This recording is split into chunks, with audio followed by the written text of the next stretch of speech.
जय शिवशंभु। घटना हूँ लक्ष्मीधर रड़ा घर ब्रह्मपुरा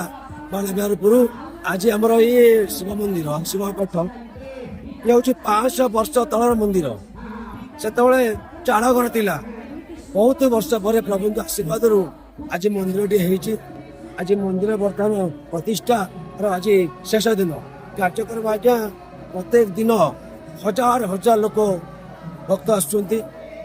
ठाकुर दर्शन लाभ कर यज्ञ तो चली यज्ञ आग भी प्रसाद सेवन कर आनंद बजार खोल प्रत्येक दिन सांस्कृतिक कार्यक्रम चली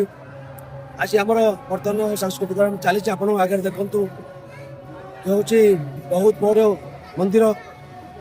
तेणु एटिकार लोक मैंने समस्ते शिव शक्ति को शिव ठाकुर को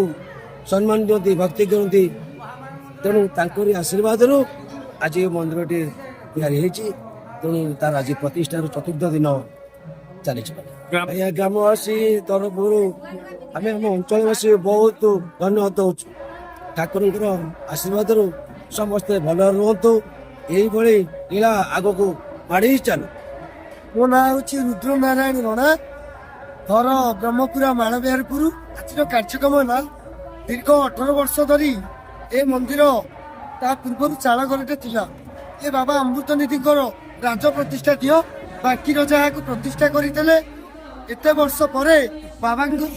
समस्त कार्य निषेध भितर समस्त सहयोग भितर आज उत्साह रूप 4 दिन धरी पालन हो